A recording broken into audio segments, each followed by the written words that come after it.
মামা ফুচকা কত করে? এই তো মামা 100 টাকা প্লেট। কি কর মামা 100 টাকা প্লেট? কালকে খেয়েছি 50 টাকা করে।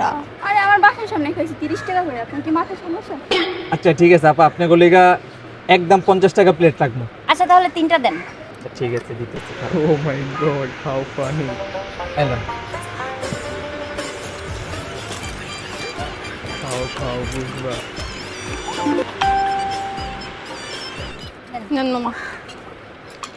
ঠিক আছে আপু। ভাইয়া বিল কত হইছে? আপু বিল হইছে 3 জনের 150 টাকা। আচ্ছা দিচ্ছি আমি।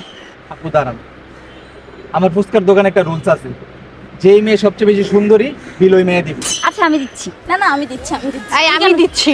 কি বলছে শুনোস নাই? যে বেশি সুন্দর বিল সে দিবে। তুমি কি সুন্দর, নিজেকে সুন্দর দাবি করতেছো? কি মনে হচ্ছে তোমার? আজব। এই আমি দিচ্ছি। আরে তোরা ঝগড়া করতেছিস কেন? বিল আমি দিচ্ছি তো। আরে আমি দিচ্ছি। ভাইয়া কি বলছো শুনিস নাই? বলছি। আপু আপনারা 3 জনই সুন্দরী, বিলটা আপনারা 3 জনই দেন। ঠিক আছে আপুরা, বাই। চলো। বেডি মানুষ, এটি না থাকলে বিকাল করে রাখে ফেলতে।